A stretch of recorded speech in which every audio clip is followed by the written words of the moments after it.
True believers, it's time for the show. ComixDad's in the house with the books you should know. He's flipping through pages, the good and the bad. Superhero showdowns and villains gone mad. With a wink and a grin, he's your comic book guy. So grab your pull list, let's take this ride. It's the pull list, here we go.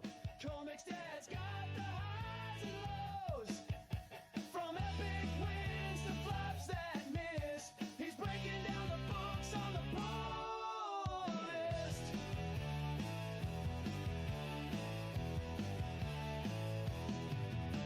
Superheroes, villains, and lore, he's got opinion you can't ignore. From indie gems to Marvel's might, ComixDad's here to set it right. Panels pop the story, so I'll tell you what's worth fighting for. Some books shine, some books fade. ComixDad's calling it. It's the pull list, here we go. ComixDad's got the highs and lows. From epic wins to flops that miss, he's breaking down the books on the pull list.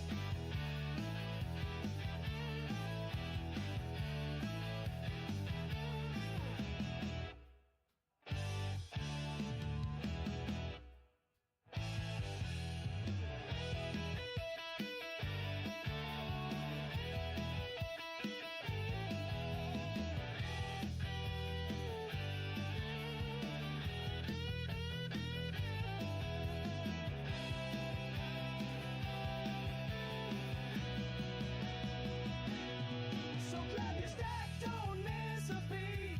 ComixDad's bringing all the heat. Tune in now, the verdict's in. The pull list, where the comics begin.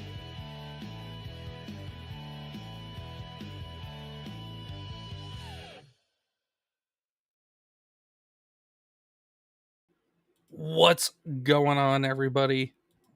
It's your boy ComixDad. We are back. I know it's been a hot minute, and for that I do apologize. Give me 1 second. Let me just update something here real quick.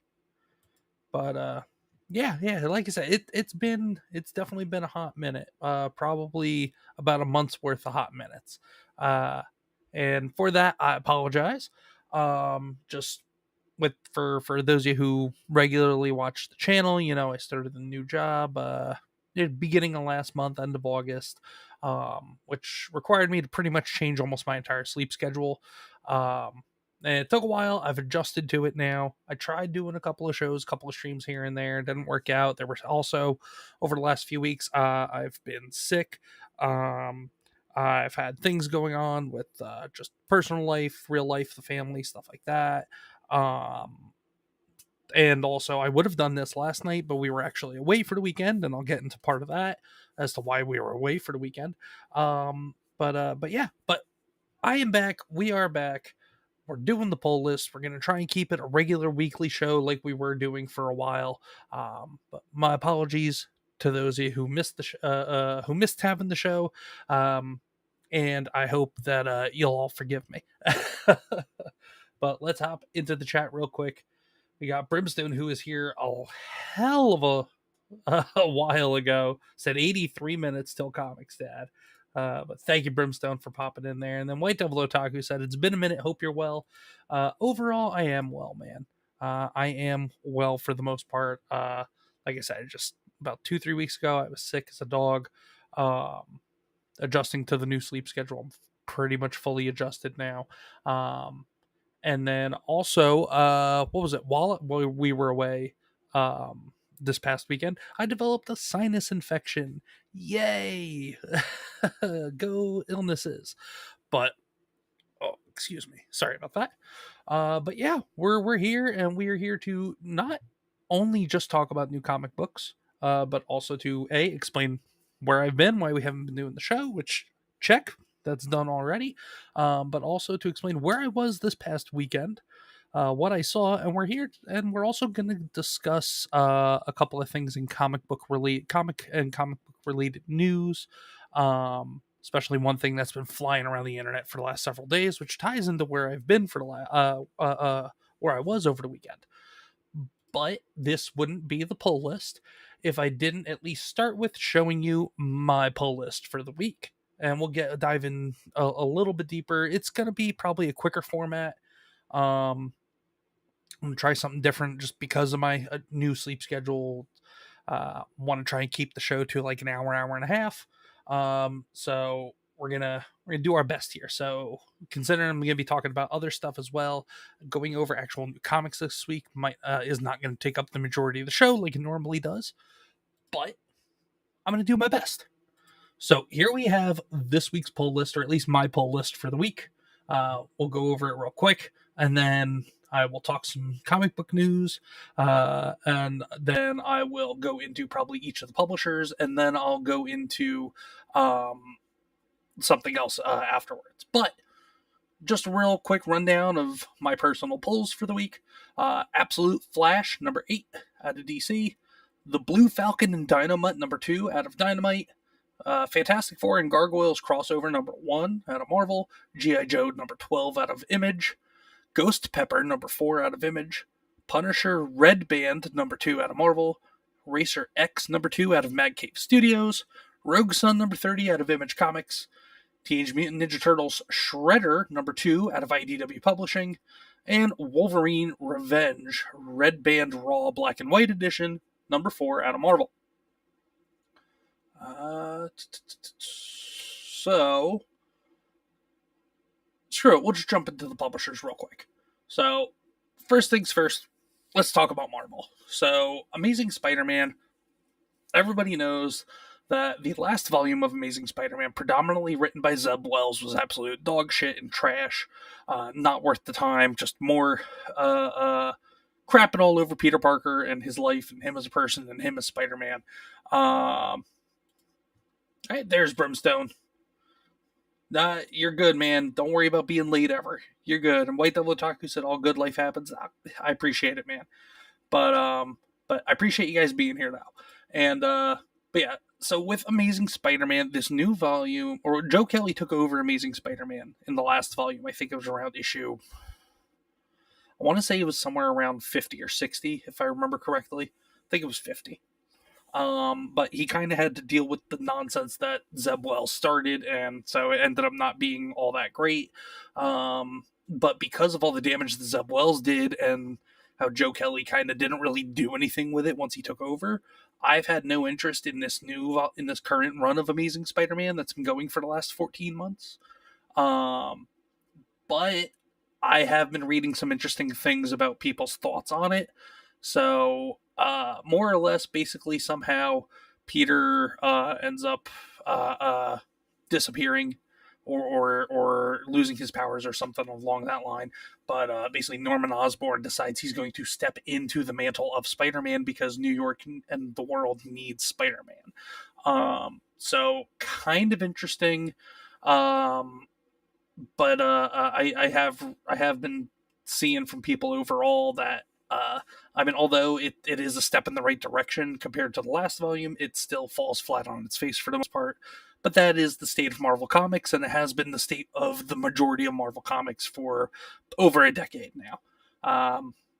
But if I, depending upon how the next few months of Amazing Spider-Man goes, as I read other people's reviews and read some spoilers and stuff, I may dive into it and myself and give it a try. But as of right now, Amazing Spider-Man is still going to be ignored.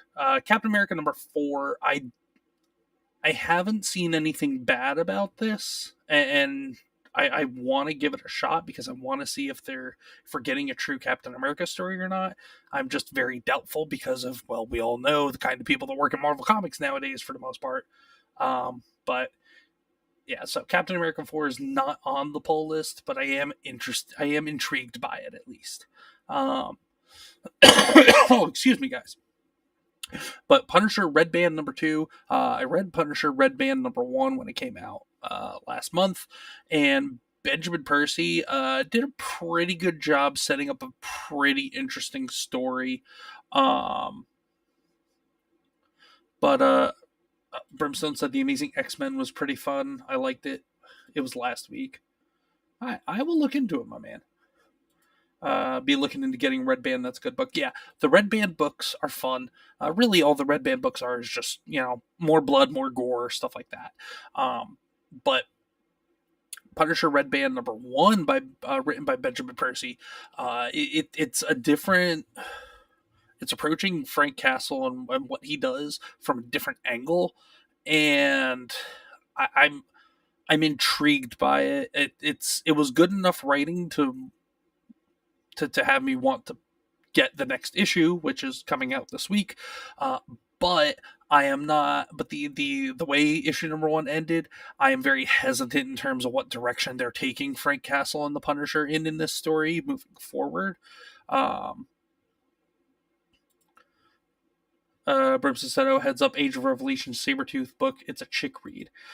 Yeah, I mean, as we get into right here, Unbreakable X-Men #1, it's part of the Age of Revelation X-Men storyline event, whatever the hell you want to call it. I have no interest in X-Men. I have no interest in any of these things. I haven't had any interest in X-Men in close to a decade, at least in the comics, because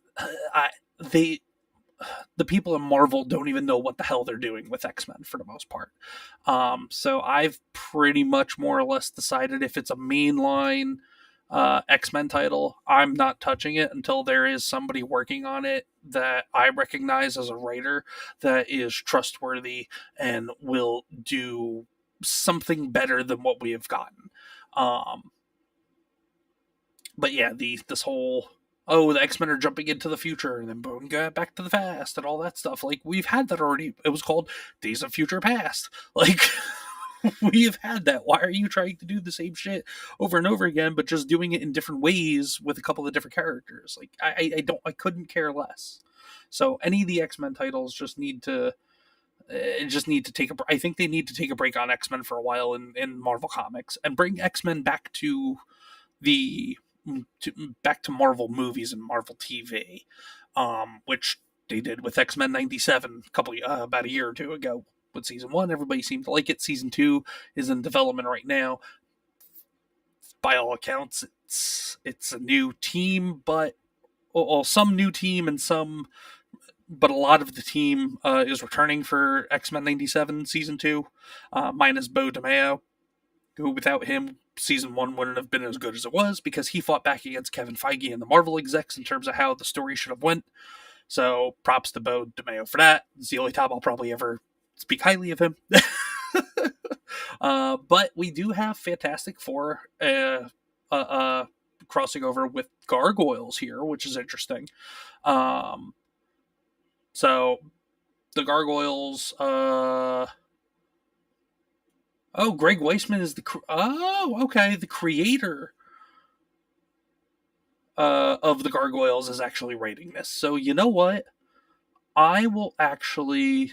I mean, I had this on my pull list just to see how it would be, but I wasn't really too enthusiastic about going and picking it up. But I mean, Greg Weisman, we all know Greg Weisman created the Gargoyles. Gargoyles was amazing. The original comics were amazing back in the day. The TV show was phenomenal. Still love Gargoyles to this day. Big part of my childhood. But considering Greg Weisman is writing this, okay, I'm definitely more on board with this now. But let me just read quick blurb on this. Danger strikes when the supervillain Diablo learns stone gargoyles may hold the secret to eternal life, but the gargoyles aren't about to let him leech the blood of his own. Fortunately, they've got the help of expert Diablo bashers, the Fantastic Four. Okay, I mean, it's a gargoyle-centric story with the Fantastic Four coming in to help. I'm sold. I'm 100% sold on that. Let's go. Especially Greg Weisman's involvement. That's only a good thing. Now, Wolverine, Revenge, Red Band, Raw, Black and White. I don't know why they have this listed as like a new book. It should be considered a reprint because this just is basically a Black and White Red Band reprint of Wolverine Revenge. Regardless, Wolverine Revenge was friggin' awesome. Jonathan Hickman being Jonathan Hickman, as always, writing great stories. I like black and white style comics sometimes if they're done properly, which in this, I mean, the original art in it was fantastic, so you stripped the colors away. The art's still great, except there is splashes of red in there for the blood and the gore. So if you like a good Wolverine story, you like a good action-packed comic book, you like Wolverine being his kind of brutal, guttural fighting style, guttural in his fighting style, brutal in his fighting style, very primal in how he fights. This is definitely something to pick up and check out. It does come bagged, so if you care about keeping things in a poly bag, you might want to pick up two. If not, pick it up, open the poly bag, and enjoy. But that's all we got from Marvel. We got Senior Chunky in the chat, says, "Yo, with the fish, what's going on, Senior Chunky? Good to see you, brother. Hope you've been doing well." Next, we have got, where were we? DC. So, Absolute Flash number 8. I am actually 2 issues behind on, 1 issue behind on Absolute Flash. I need to read Absolute Flash number 7, but I have been enjoying Absolute Flash. When I last read, so number 6, he had just finally gotten Wally West had just finally gotten his costume, and he's going to actually start being, well, a superhero in the Absolute universe. So I need to read 7. It's probably only good stuff because I've enjoyed the build up for the first 6 issues in Absolute Flash. But I got to read 7 to find out. But definitely go pick up number 8. I have appreciated Absolute Flash so far, just like I have appreciated most of the Absolute titles. But we will see how it goes because there is some things regarding the Absolute universe over at DC that may or may not be concerning with how the Absolute universe moves forward, and I'll get to that in a little bit. For the most part, DC has the same problem as Marvel in my mind. 90 to 95% of the things that they are putting out is bland, boring, or filled with ideology pushing and propaganda. So for those reasons, I'm just going to say ignore pretty much everything else on this list right here that we're seeing. I mean, if anybody has read any of these and they think differently, you can let me know. And depending upon your reasoning for why you think any of these titles, except for Absolute Flash, are good, maybe I'll consider reading one. But for right now, Absolute Flash is the only thing on this list for DC this week that I have any interest in whatsoever. Now we're moving on to Dynamite Entertainment. So Dynamite Entertainment has been pretty much dominating the cornerstone of nostalgia in comics, especially the 60s, 70s cartoon and 80s cartoon nostalgia. Dynamite has access to Disney IP, and it's Disney IP from our childhoods, which is great. Like, as you can see on the screen here, Darkwing Duck, DuckTales, also Lilo and Stitch. They've done stuff with some of the Disney villains. It's all been pretty decent stuff. Like, none of it's been terrible from the ones that I have read. It's all been like mediocre at worst to pretty darn good at best. But then you have Thundercats, which is going strong. You have the Blue Falcon and Dynamite number 2. The only reason why Thundercats is not on my pull list is because I haven't read Thundercats yet, but I do know a couple of people that have been reading it and they absolutely love it. So definitely feel free to check out Thundercats. I just haven't read it yet. The Herculoids, is another one of those older cartoons that they've adapted into, giving it a little more mature, a little more mature, rough, gritty, grounded type of style to the story and everything, just like they've done with Space Ghost as well. I've been loving Space Ghost. I haven't read the Herculoids yet, but that's just kind of because the Herculoids never really interested me when I would see it on Boomerang as a kid. I mean, it was all right. It was fun. It was goofy and everything. And yes, this is supposed to be a more mature, grounded, gritty version of the Herculoids. I'll probably get around to reading it eventually. There's so many other things I gotta read, especially in terms of what Dynamite's doing with the nostalgia titles. Hercules just isn't at the top of my list, but that doesn't mean that it's necessarily bad. I wouldn't know because I've never been a big Hercules fan, but that's just me. And like I said, Darkwing Duck, as well as DuckTales. If you love DuckTales as a kid, you'll probably like the DuckTales comic. Same thing with Darkwing Duck. If you love Darkwing Duck as a kid, especially with that banger intro theme song, you'll probably like Darkwing Duck. The only thing I guess I'd say avoid is Disney's Zootopia, because, yeah. Basically, I'll just say, for those of you who understand internet culture, when it comes to Zootopia, if you know, you know. Ever since I started seeing Zootopia-related stuff floating around the internet over the last, year or so, I have been very dissuaded by letting my kids watch Zootopia or have any exposure to Zootopia. Not because they do it in the movie or anything like that, but just because the internet ruins everything. So that's kind of what's happened with that. But anyway, yeah, new comics. Go, yeah, screw it. We'll put Herculoids, Thundercats on there. Maybe throw Darkwing Duck on there too. DuckTales, I can take it or leave it. Alright, now we've got ImageComics, and we gotta throw that there. So, Brimstone, you, I know, in particular, have been really loving Battle Beast. I'm not gonna lie, I have not read Battle Beast since issue 2. Not because I don't like it, it's just, I haven't gotten there. I have so many, with the job and everything, I am so behind on comics right now in general, that over the next couple of weeks I'm going to start catching up on everything. I haven't been reading comics in the last month, since the last time I did the show. I haven't read any comics, so over these next couple of weeks I'm going to be getting caught up on a lot of the stuff that I've been wanting to read and meaning to read. So then by the end of this month, beginning of November, I'll be all caught up on a lot of these titles that I'll be talking to you guys about on a weekly basis. But it's the Battle Beast. The first 2 issues were awesome and badass. Lots of gore, lots of action, lots of just Battle Beast being a pure, unadulterated fighting machine. And it's been super freaking cool and refreshing to see. So definitely go check out Battle Beast. G.I. Joe number 12. I've liked G.I. Joe. I've only read up to issue 5 of G.I. Joe. But it keeps going strong. Hold on one second, guys. Sorry. You're good. But yeah, G.I. Joe is still going strong with 12 issues. People have been loving G.I. Joe. It ties into what's called the Energon universe. So it's G.I. Joe, the Void Rivals, and Transformers. All out of ImageComics. We'll get into Transformers in a hot minute here. I know issue number 25 for Transformers, the first issue of Robert Kirkman's takeover of the title, came out last week. I wasn't able to get it because, reasons.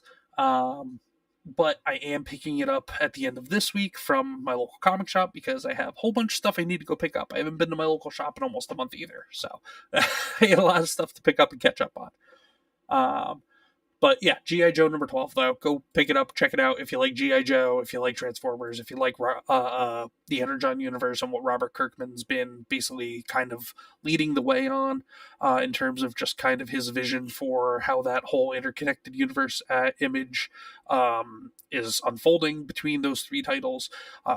He's doing a great job. He's Robert Kirkman. He's not perfect, but he is definitely elite status in terms of modern day comic writers and creators. So definitely go pick up G.I. Joe number 12. Rogue Sun number 30. I think Rogue Sun at this point is more just a guilty pleasure of mine. I mean, the writing gets a little sloppy, kind of loopholey as you go through the series. I mean, I like it though. I've always been kind of I've always had a side of me that digs fantasy, whether it's Lord of the Rings or playing Dungeons and Dragons or something like that, or playing Dragon Age on PC or on console. But Rogue Sun it kind of brings that fantasy style to a modern era, which is cool as well.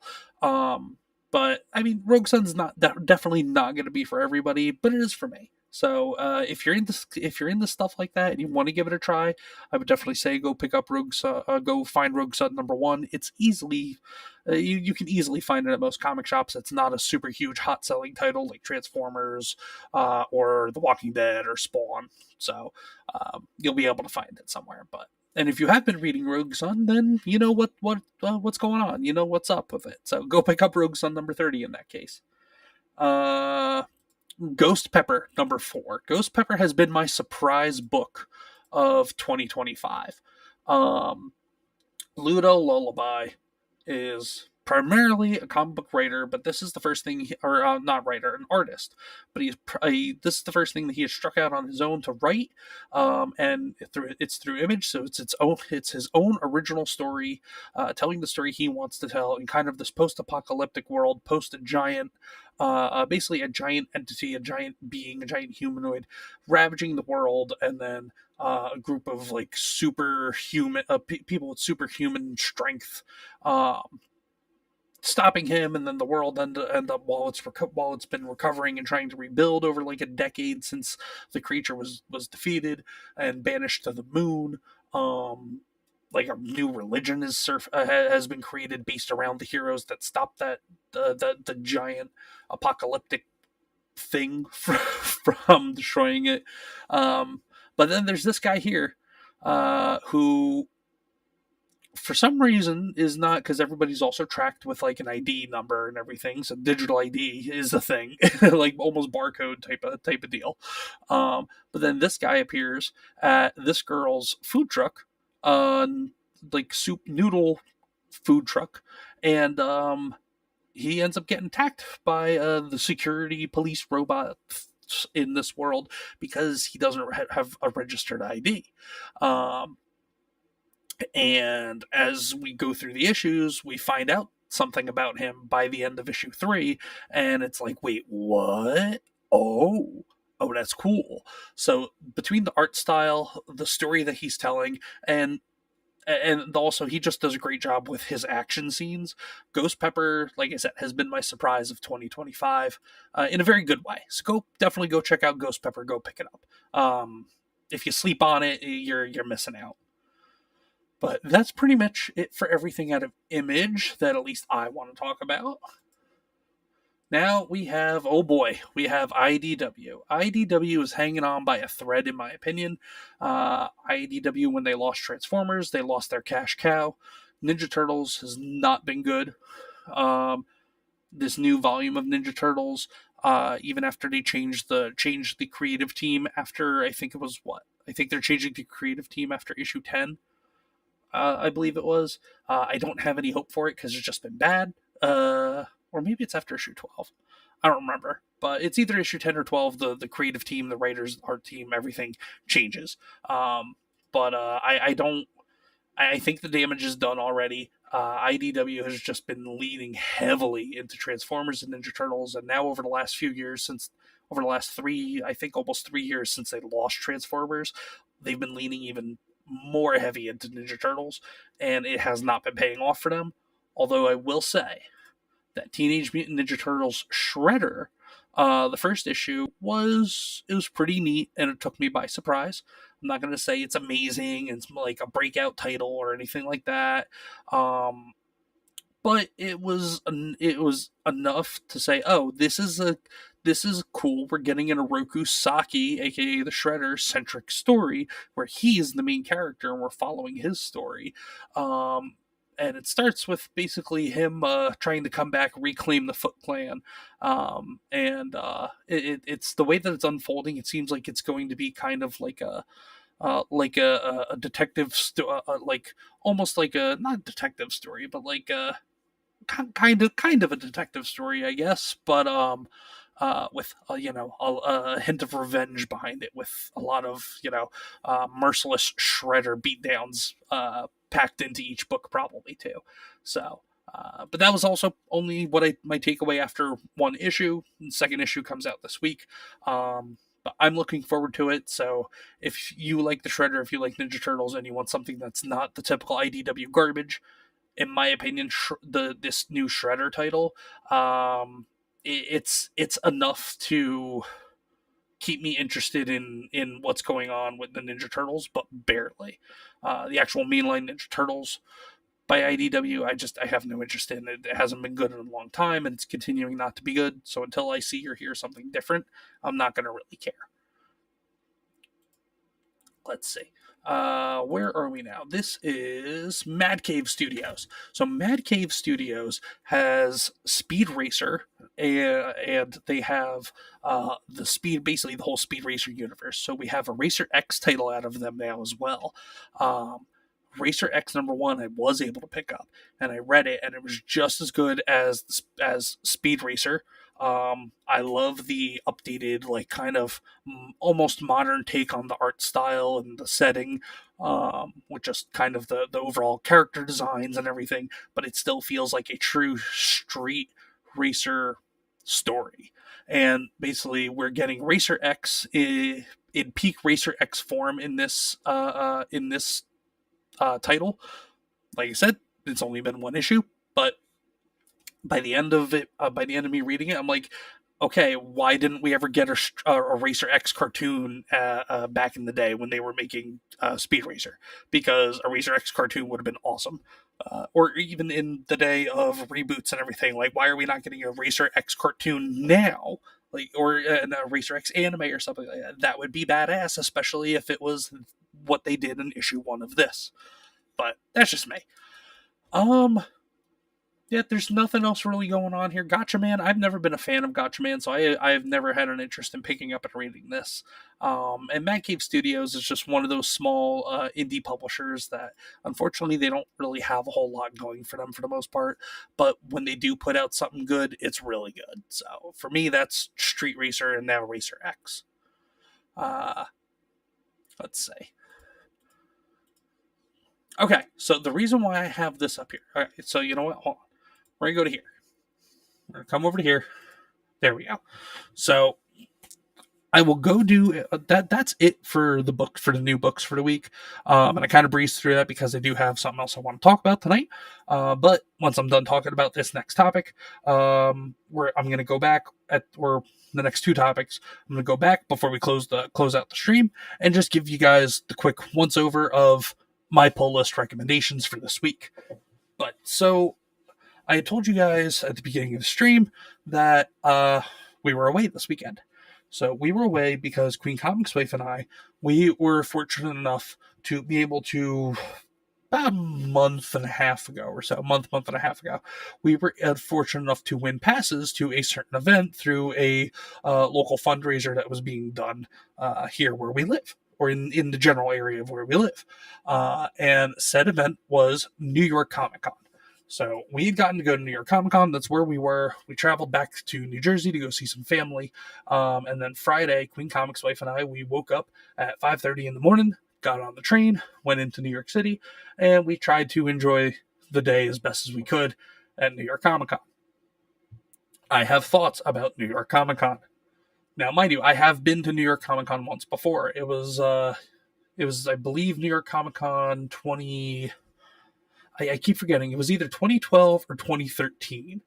But New York Comic Con 2012, 2013, hell of a lot better, a hell of a lot more involved, exciting, and chock full of like quality panels, quality artists, and just also the layout of everything as well. Granted, I understand they've made modifications to the Javits Center over the last decade plus, but New York Comic Con 12, 13 years ago was a hell of a lot better of an experience than what we walked into on Friday. New York Comic Con 25 was very underwhelming. Now, my favorite part of New York Comic Con was definitely Artist Alley. Got to go see cool art. Got to go see and meet some comic artists and writers that are currently involved in the industry, which was really cool, along with some longtime professionals as well. Outside of that, the celebrity section is mostly people, and everybody knows how these big conventions go at this point. The celebrities are not comic book celebrities. They're mostly movie celebrities and anime voice actors. And a lot of the celebrities are celebrities that are either whatever's the hot big thing right now, or a bunch of member berries nostalgia that have faded into obscurity for the most part and have been brought back to make money signing pictures of themselves. There wasn't a really good layout of guests this year, of celebrity guests this year for autographs in my mind for the most part. I had zero interest. The only person I would have been interested in was Carl Urban, but I knew his line would have been ridiculous. I knew his prices would have been ridiculous because he's Carl Urban, so I had no interest in doing that. We went up to the event floor, or the main floor, the show floor, as they call it, which is basically the vendor floor. So you had your big booths. You had a Marvel booth. You had a DC booth. You had there was a Crunchyroll booth there. There was a Bandai Namco booth there for selling Bandai Namco collectible, high quality display action figures of certain titles, things like that. It was, and then outside of that, it was like there were some more like independent comic creators and stuff up there, like friend of the channel, Vaughn Coleman. He was there with a friend of his, both selling both of their books, both Phenomenova, and I unfortunately can't remember the name of the guy that was there with him selling his books as well, but I am a big proponent of supporting small independent comic creators, so I went and bought a couple of his books as well, and I definitely I definitely am excited to check them out.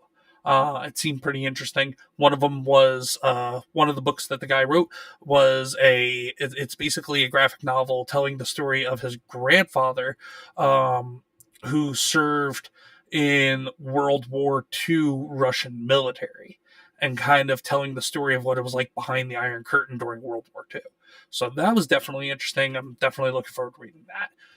Outside of that, it was outside of like one section where independent comic creators were on the main show floor with all the vendors and stuff. Everything else was either comic book shops from around the East Coast that were there selling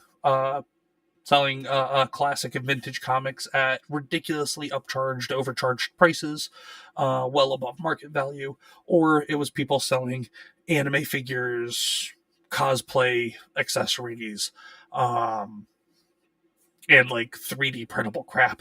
I'm sure, and there were people there selling some other stuff too, but for the most part, it was like very anime centric stuff being sold, and then also people selling just t-shirts that they printed at their friggin' houses for like $2 and selling shirts for $30.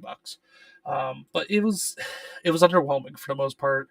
There weren't really any vendors there that I was excited for. Nobody really had anything that was worth my time, that piqued my interest, or was worth my money. it was a big nothing burger for the most part on the main show floor. Now the panels, we didn't attend any panels, but there were panels going on there, like maybe at least on the day that we went, because we only went one day, and Saturday is always the biggest day. So Saturday had probably the more exciting panels. I know a lot of comic book news came out on Saturday regarding the future of X-Men and the Ultimate Universe for Marvel, as well as some DC news.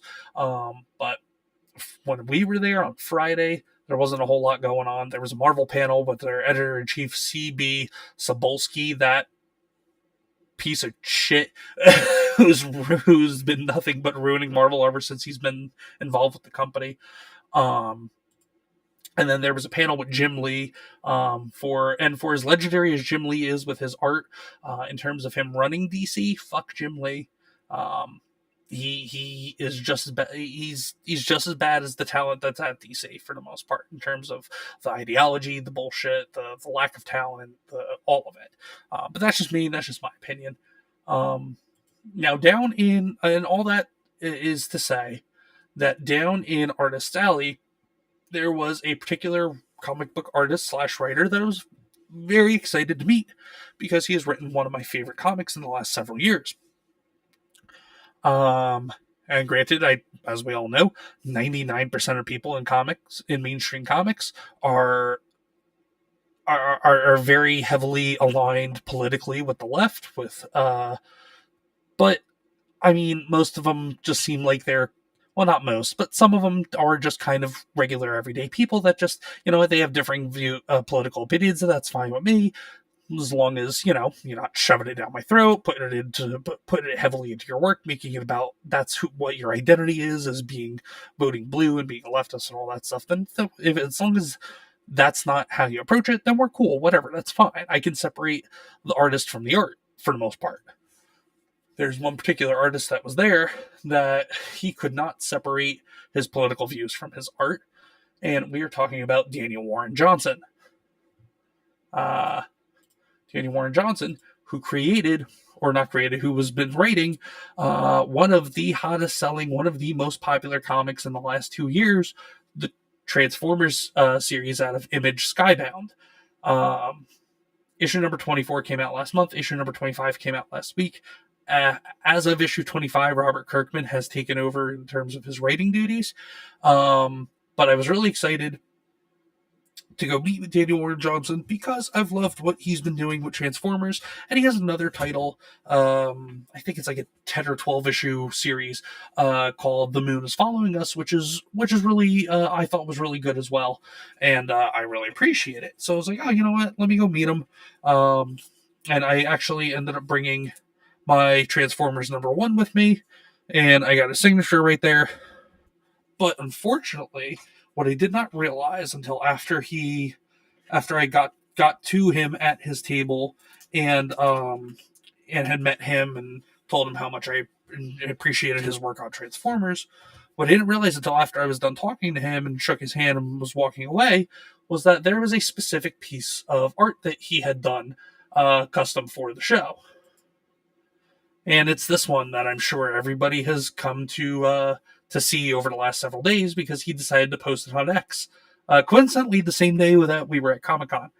But this is Absolute Batman putting an ICE officer into a potentially deadly chokehold or headlock or something like that. It looks like he's about to break his fucking neck. This absolutely disgusted me and turned my stomach. And the second I saw it, I bit my tongue, because I knew I was outnumbered. Because after I had walked away, after I had noticed it, some other people had noticed it as well, and were saying, "Oh, that's an awesome piece," and this, that, and the other. And somebody asked him about it, and he was beaming with pride as people were pointing out how awesome they thought this piece was of Absolute Batman brutalizing an ICE officer. And so I've been voicing my opinion on this the last couple of days on X, through my X account, And, it's a bunch of the idiots on X that go, well, you don't understand comics. Well, you don't understand Batman. Batman's taken on the police before. Oh, what about Frank Castle? Frank Castle's killed police. Well, first off, Frank Castle is an anti-hero. He's gonna do some bad shit sometimes. But then also, Frank Castle, same as Batman, takes on crooked, corrupt police. Like, people that are evil that carry around a badge to shield themselves from consequences. Not just regular, everyday police officers and law enforcement doing their job.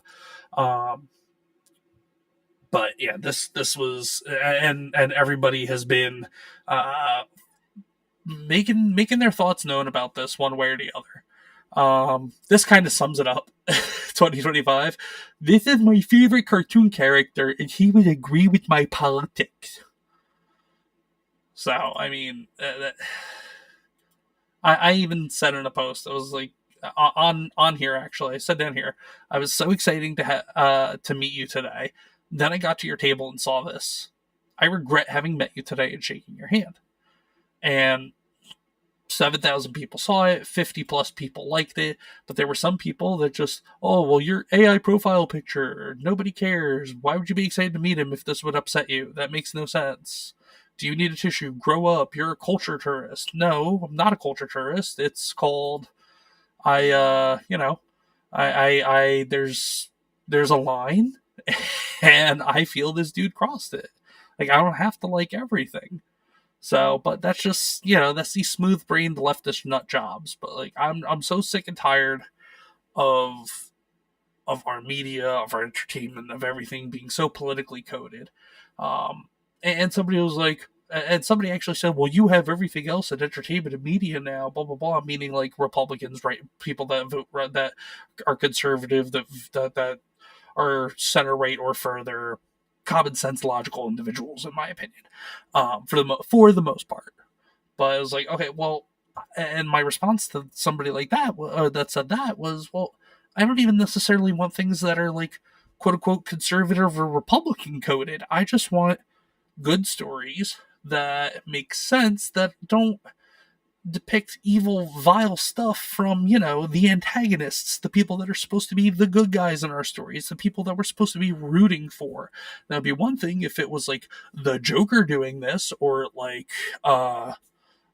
Bane doing this to a nice officer or something like that. But like, I mean, and yes, absolute Batman is basically poor Bruce Wayne, a poor version of Bruce Wayne that is a little more, less sophisticated and a little less intelligent, but a lot more brutal in terms of his tactics and how he fights. And I get that, but this is still just a bad look. And I believe I heard his rep, which, by the way, his rep, the company that reps him is Felix Comics Art. So feel free to reach out to them with a link to Daniel Warren Johnson's post with this piece of garbage propaganda, as like violent pop propaganda, as I call it. But feel free to reach out to them and express your discontent with their artist, with the artist that they represent, Daniel Warren Johnson.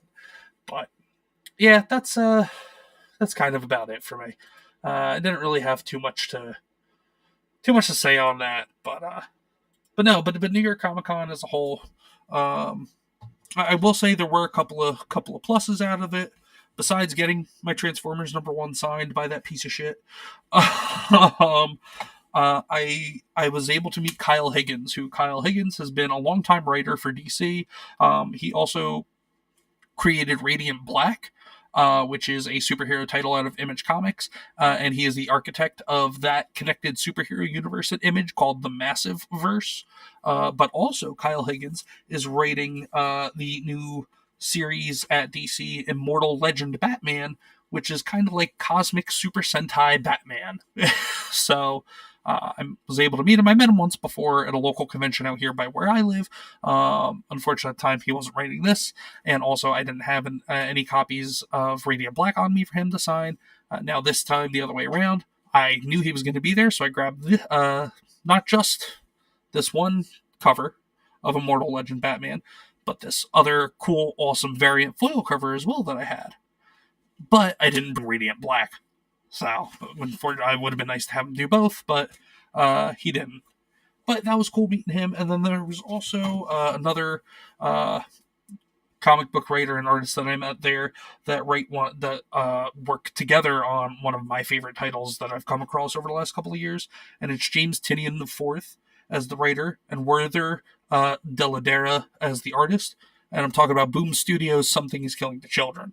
I'm not typically into like horror monster titles, but this has been really awesome. It's been a very thrilling read, and I have been enjoying this for the last several years. So the fact that I was able to meet both of them there at the convention and have both of them sign it, although I didn't let the ink dry on the paint pen for Werther Deladera, it smudged a little bit here when I was putting it back in the bag and board. So shame on me for that, but it's not like it's a 9.8 copy of issue number 1 anyway. So it is what it is. But and then Queen Comics' wife also, she got to meet one of her favorite people in comics right now. So for anybody that's unaware, here, let me pull up.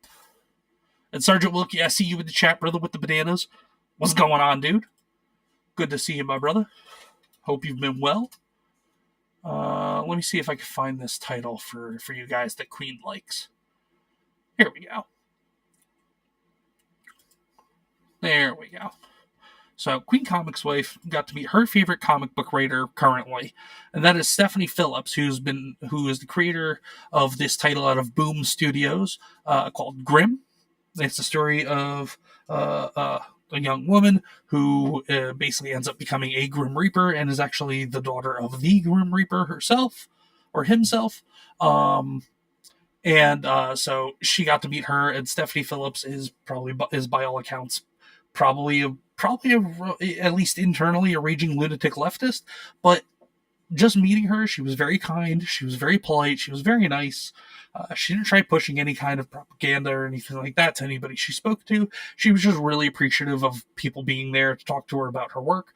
A lot of people were there because of her involvement in Absolute Wonder Woman and her involvement in the new Spider-Gwen title, Ghost Spider title.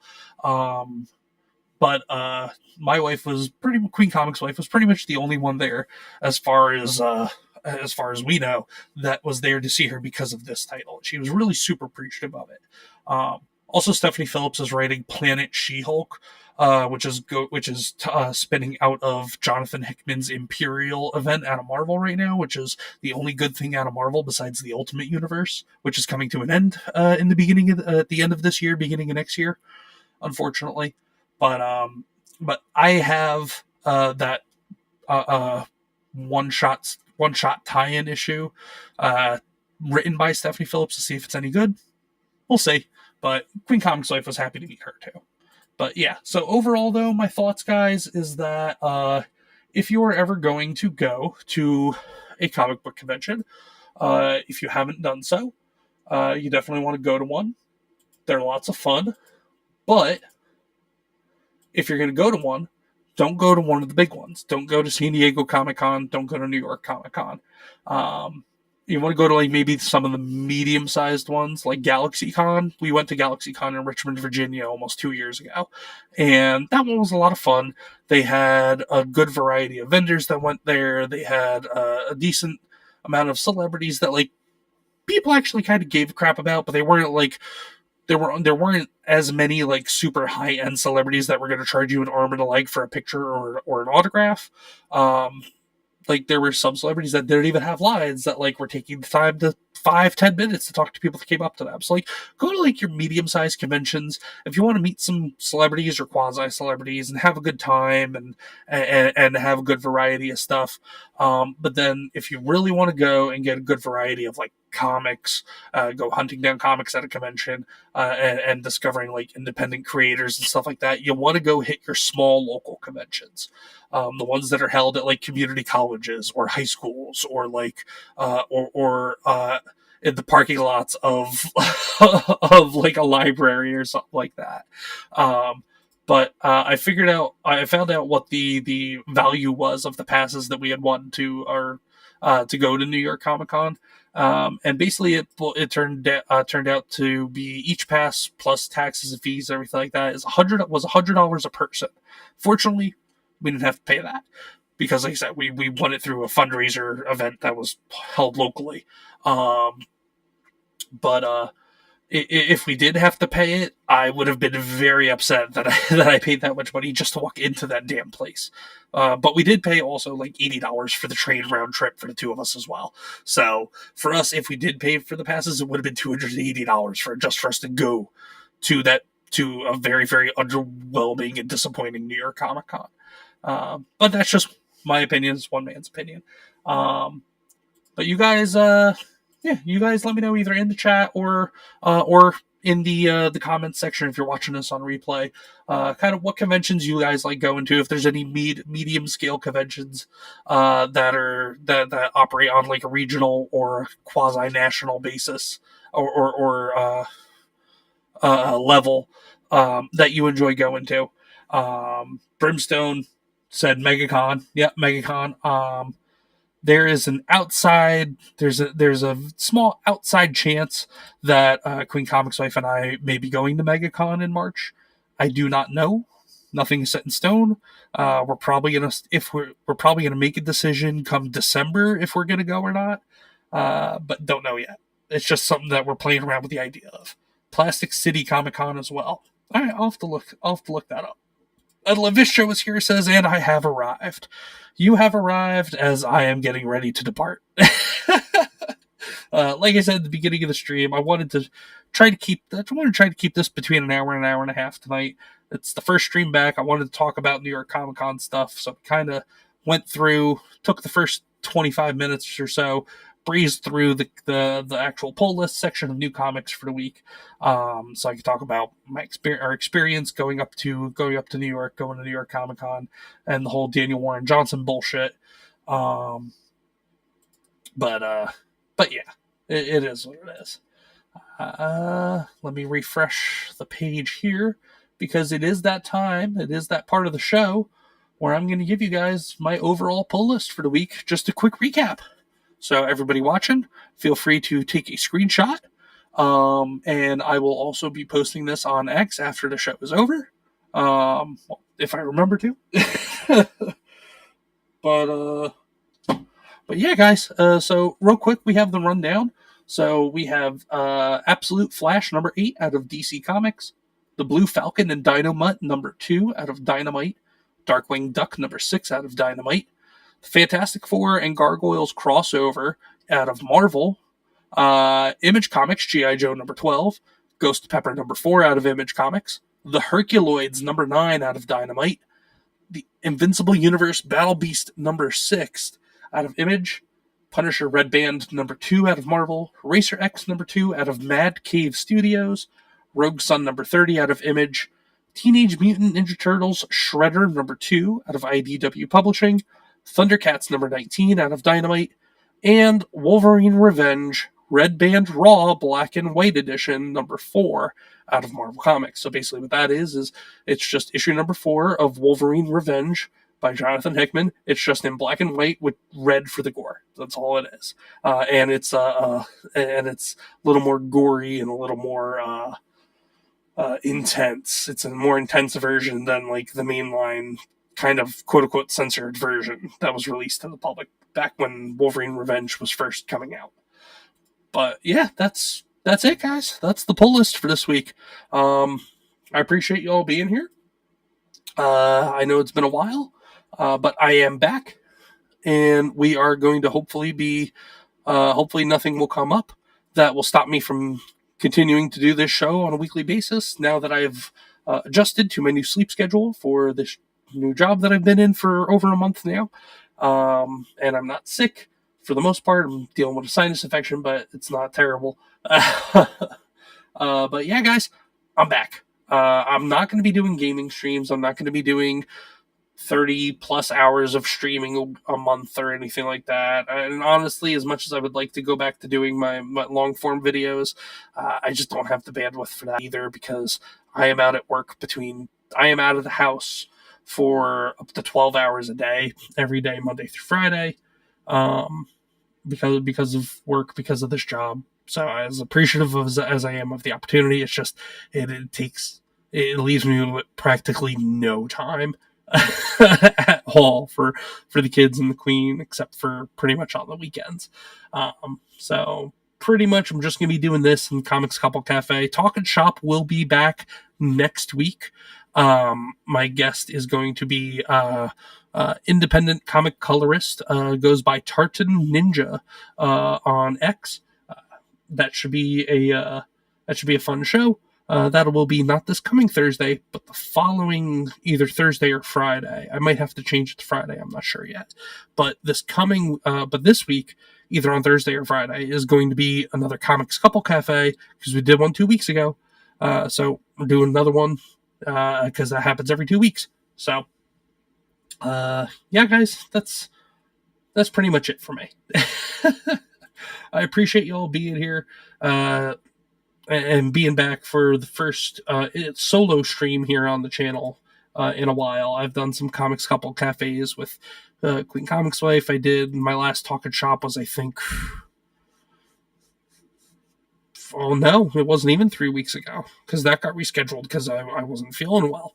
My last Talk and Shop was I think about a month ago as well. So yeah, it's been a while since I've done any kind of stream without Queen Comics Wife. But I appreciate you guys being here. Let's see. Are we going to find somebody to raid over to? We are going to raid over to somebody who's live right now over on the Rumble side of things. We're going to head on over to... Who are we going to head over to? We going to head over to... I don't know. Yeah, well, you know what? We're gonna read on over to Blabs from Side Scrollers. She has her own channel. She does some gaming stuff and whatnot. So we're gonna do that. So let me pull that up. Bear with me for a second, guys.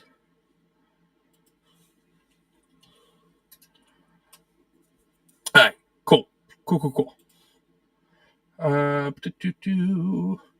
Let me get everything pulled up over here. Over on the YouTube side, guys, I don't really have anybody for you to read over onto for the most part. Here, let's see who's live on YouTube right now.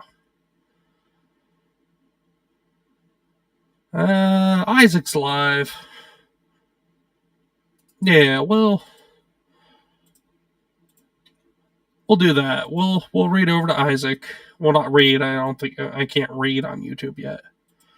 But there's the link for Isaac's stream in the chat there on YouTube. Head on over there when you get once I finish closing out the show properly. But yeah, guys, I appreciate y'all being here.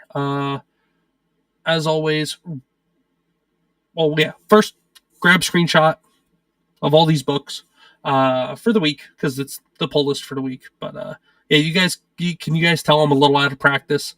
It's been a bit. But anyway, thank you guys so much for being here. And as always, please be good to yourselves, be good to each other, support your local comic shops, support independent comic creators, and support small content creators like myself, like my wife, Queen Comics Wife, like Sergeant Wilkie and Brimstone, White Devil Otaku, Levistro, all the friends in the chat, and other friends of the channel as well. On Rumble, I'm going to read you guys over to Blabs Games, which is Blabs from Side Scrollers. And on YouTube, you have the link for Isaac 556 by 45's Golden Age podcast. So whichever place you go to, please let them know that ComixDad sent you. And I appreciate you guys. So until next time, this is ComixDad signing off. Take care, everybody.